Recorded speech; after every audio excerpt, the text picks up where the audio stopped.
আমাৰ ৰাষ্ট্ৰীয় অধ্যক্ষ মহোদয়া আমাৰ বিজয় ৰাহাটকাৰজী আজি আমাৰ অসমত দুদিনীয়া কাৰ্যসূচীলৈ আহিছে আৰু আজি দ্বিতীয়টো দিন আৰু যোৱাকালি আমাৰ নগাঁৱত খুব সুন্দৰকে যিখিনি কাৰ্যসূচী অনুষ্ঠিত হৈ গ'ল আপোনালোকক ইতিমধ্যে মই জনাই আছো আৰু আজি আমাৰ শোণিতপুৰ জিলাত দিনজোৰা আমাৰ কাৰ্যসূচী আছে আৰু এই দিনজোৰা কাৰ্যসূচীত মই সকলোকে শুভেচ্ছা জনাইছো আৰু মই পিছত আপোনালোকৰ লগত কানেক্ট হ'ম আৰু বিষয়ে জনাম। पहले तो मैं हमारे असम में आपको बहुत बहुत स्वागत मैम, और इससे पहले भी बहुत बार असम आ चुके हैं और हमारे अध्यक्ष महोदया इससे पहले हमारे राष्ट्रीय महिला मोर्चा के भी अध्यक्ष थे और उसके जरिए भी संगठन के माध्यम से हमारे असम के बहुत सारे जगहों पे आए थे और हमारे जितने भी यहाँ पे महिलाएं हैं उनसे बात भी कर चुके हैं, पहले बहुत पहले आए थे, वो हम मैम बताएंगे। और इस बार 2 दिन के कार्यक्रम लेके नौगांव और यहाँ पे सुनीतपुर में आए हैं और एक्चुअली मुंबई में एक वहाँ पे एक वर्कशॉप हुआ था, एक प्रोग्राम हुआ था शक्ति सदन, मैं वहाँ पे गई थी जब मुझे दायित्व मिला था और मुझे वहाँ पे इतना अच्छा लगा कि मैंने बहुत कुछ सीखा वहां से और पूरे नॉर्थ ईस्ट में असम में बेसिकली यहाँ पे मुझे क्या करना है, किस तरीके से काम करना है और कुछ विषय में आज तो ज्यादा टाइम नहीं लेंगे लेकिन कम समय में मैं बात करना चाहूंगी। और मैं हमारे जो हाल ही में मैंने एक बाइक रैली की थी और इसके बारे में आप लोगों को तो मैंने बता ही दिया और मैम को भी मैंने बताया और मैं मैम को देना चाहूंगी कि किस तरीके से हम लोगों ने महिला आयोग की तरफ से काम करने की कोशिश की और मैंने देखा भी है देने से पहले ही थोड़ा बहुत।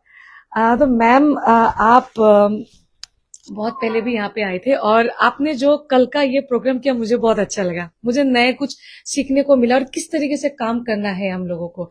सो आप ये जो 2 कार्यक्रम है और आपका जो मन में है कि असम के महिलाओं को किस तरीके से काम करना चाहिए और हमको भी बोले कि हमको किस तरीके से यहाँ पे काम करना है। सबसे बड़ी बात तो ये है कि जो कमीशन है कमीशन महिलाओं के सुरक्षा के लिए है जी, उनके सम्मान के लिए है। तो मैं सबसे पहले तो असम में आप असम की महिला आयोग की अध्यक्षा है, आपके काम के लिए मैं आपको बहुत बहुत शुभकामनाएं देती हूँ। उसी के साथ साथ एक बहुत ही आप यहाँ पे पॉपुलर है, सभी महिलाओं के लिए लगता है कि आप जैसा काम करें ऐसे मैंने यहाँ पे देखा है। तो ये आपकी जो पॉपुलैरिटी है ये पॉपुलैरिटी महिलाओं के कल्याण में लगे ये भी मैं आज अपेक्षा करती हूँ। बहुत शानदार आपने इस बाइक रैली का आयोजन किया था और गांव-गांव जाके आपने जो महिलाओं के कानून के बारे में अवेयरनेस के लिए आपने जो काम किया है वो बहुत अच्छा है, उसके लिए भी आपका बहुत अभिनंदन है। अभी आपने मुझे ये पूछा कि महिलाओं के लिए आप कैसे काम करें, तो आप देखिए कि हमारे देश में महिलाओं के लिए इतने अच्छे कानून बने हैं जो महिलाओं को सुरक्षा सम्मान देते हैं, पर कितनी बार महिलाओं को उसके बारे में पता ही नहीं होता है जी। अगर आपको पता ही नहीं है तो फिर आप उसका उपयोग कैसे कर पाओगे। तो सबसे पहले मुझे असम की सभी मेरी प्यारी बहनों को ये कहना है कि जैसे आप पढ़ते हैं, पढ़कर आप 10th होते हैं, 12th होते हैं, BA करते हैं, MA करते हैं, इस तरीके से आप आगे आगे बढ़ते हैं। उसी के साथ साथ कानून की जानकारी होना बहुत जरूरी है। छोटा सा हिस्सा है वो पर बहुत महत्वपूर्ण है। तो सभी महिलाएं अपने कानून के बारे में जान लीजिए, अपने अधिकारों के बारे में जरूर जरूर जान लीजिए।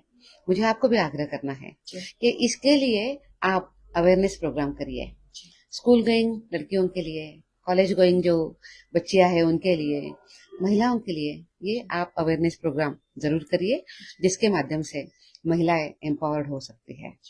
इसके साथ साथ मुझे आपको एक और बात कहनी है। देखिए कि हमारे यहाँ अपने क्षेत्र में हम ये भी देखते हैं कि महिलाओं के बारे में डिस्क्रिमिनेशन होता है जी, वो कम हो जाए इसके लिए भी प्रयास करें।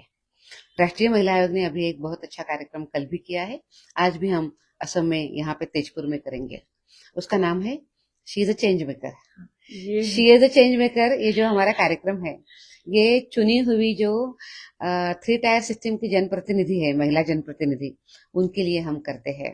तो उनको हम बताते हैं कि कैसे आपके गांव की समस्याओं को आपने समझ कर लेना है, उसी के साथ साथ उस समस्याओं का समाधान कैसे निकलना है, जो कॉम्पिटेंट अथॉरिटी है, जैसे कलेक्टर्स है, तहसीलदार है, इनके पास जाते हुए अपने गांव की समस्याएं कैसी रखनी है, इतना ही नहीं, अच्छी भाषण कैसे देनी है, हाँ जी, ये भी तो एक कला है। हाँ, और उसी के साथ साथ जो गांव के कल्याण के लिए अलग अलग अनेक अनेक सरकारी योजना होती है, उस योजनाओं का लाभ आप अपने गांव को कैसे दे सकते हैं। जी, महिलाओं के बारे में जो डिस्क्रिमिनेशन होता है, कितनी बार बाल विवाह होता है, कितनी बार गांव में ही घर का जी। पुरुष महिलाओं के साथ हिंसा करता है, जी, तो ये चीजें रोकने के लिए आनी चाहिए। हम्म, तो हम इस तरीके से इनको सब कुछ समझाने का बताने का कार्यक्रम करते हैं।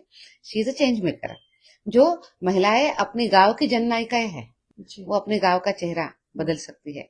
मुझे आपको भी आग्रह करना है कि अपने असम की जो जनप्रतिनिधि महिला है, उनको आप मिलिए, उनके साथ बात करिए। गांवों में विकास आने के लिए, गांवों की महिलाओं को सम्मान मिलने के लिए वो प्रयास करें। इस तरीके से आप भी प्रयास करें। ठीक, ठीक, ठीक। कल मुझे बहुत अच्छा एक्सपीरियंस हुआ क्योंकि हम लोगों का जो जनप्रतिनिधि है, महिला जनप्रतिनिधि, इतना अच्छा सेशन रखा, 4 सेशन रखा। ये तो हर हमारे जनप्रतिनिधि के लिए होना चाहिए और मैं ये कंटिन्यू करना चाहूंगी। और एक विषय में बात करना चाहूंगी, आपने जब हम मुंबई गए थे, बहुत अच्छा, ये विषय कभी यहाँ पे हुआ ही नहीं, असम में तो कभी भी नहीं हुआ। मुझे बहुत अच्छा लगा। वो था, एक बार बोल दीजिए क्योंकि अभी तक यहाँ पे नहीं हुआ, तेरे मेरे सपने।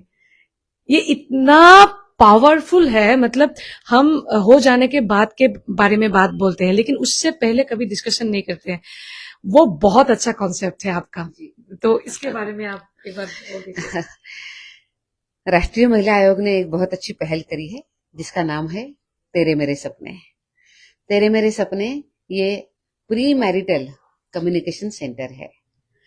हम देखते थे इसके पहले कि पुराने समय पे हमारे घर में संयुक्त कुटुंब पद्धति होती थी। घर में 20-25 लोग रहते थे और उन लोगों का, घर के जो बड़े लोग होते हैं, उनकी बात रखी जाती थी, मानी जाती थी। अब आज हम देख रहे हैं कि अब हमारे बच्चे पढ़ने के लिए दूसरे गांव जाते हैं, बड़े शहरों में जाते हैं, वहीं उनको नौकरी भी मिल जाती है। तो स्वाभाविक रूप में हमारी जो फैमिली सिस्टम थी, अब वो थोड़ी सी पतली हो गई है, संख्या कम हो गई। तो पहले फैमिली में वैल्यूज के बारे में, चीजों के बारे में बताया जाता था, अब वो थोड़ा थोड़ा सा कम होने लगा है। कारण उसके अनेक अनेक अनेक है, उसमें मैं अभी नहीं जाऊंगी। पर अभी हमें ये जरूरत है कि हमारे जो यंग जनरेशन है, जो अभी शादी करने जा रही है, उनके साथ शादी के पहले बात हो जाए। अब देखिए कि अगर हमारे घर में कोई अनबन हो जाती है फैमिलीज में, तो उनको संवरने के लिए कमीशंस है, पुलिस है। इतना ही नहीं, अगर बहुत ज्यादा नहीं बनता है तो फिर फैमिली कोर्ट्स है। ऐसे अनेक लोग हैं, पर उनमें अनबन न हो, वो अच्छे तरीके से रहे, इसके लिए भी प्रयास करने की जरूरत है। ऐसे क्या सिस्टम है? तो अभी अभी हमें लग रहा है कि अब बहुत ज्यादा वो पद्धति नहीं है, सिस्टम नहीं है। अब हमें जरूरत लगती है कि जब हमारी यंग जनरेशन शादी करने के लिए जा रही है, तो शादी के पहले वो शादी के बारे में अपने समझ को बढ़ा ले। ये बहुत अच्छा एक विषय है। असम में तो कभी भी, नॉर्थ ईस्ट में मैंने नहीं देखा। ये बहुत मुझे अच्छा लगा था मुंबई में। और हमारे माननीय मुख्यमंत्री डॉक्टर हिमंत बिस्वा शर्मा जी, वो चाइल्ड मैरिज के ऊपर बहुत अच्छा एक यहाँ पे स्टेप लिया था। अभी बहुत कम हो गया है, यहाँ पे थोड़ा बहुत है लेकिन वो भी अवेयरनेस की जरूरत है। और अभी हाल ही में हमारे विधानसभा में बहु विवाह रोध के लिए एक यहाँ पे विधेयक लाया था, वो भी अभी कानून बन जाएगा। हमारे तरफ से बहुत बहुत धन्यवाद असम की तरफ से, और बहुत कोशिश करेंगे और आपसे सीखेंगे और आगे भी ले जाने की कोशिश करेंगे। और हमारे माननीय अध्यक्ष महोदया फिर से हमारे असम में आएंगे। 3 बहुत बड़े कार्यक्रम है और मैम ने जो ये 2 दिन का कार्यक्रम यहाँ पे रखा हुआ है, मैं आपको डिटेल में दे ही रहा हूँ, लेकिन मैं फिर भी आपको बोलूंगी कि कितना अच्छा, एक 2-3 विषय में इतना अच्छा यहाँ पे सेशन हो रहा है, उसके बारे में भी खुल के बात करेंगे। सो बहुत बहुत धन्यवाद, बहुत अच्छा लगा। थैंक यू सो मच, बहुत बहुत धन्यवाद असम, थैंक यू। बहुत बहुत ধন্যবাদ। তো মই সকলোৰে লগত আকৌ সম্পৰ্কত থাকিম। বহুত বহুত ধন্যবাদ। দিনটো সকলোৰে কাৰণে শুভ হওক, মংগল হওক। ধন্যবাদ।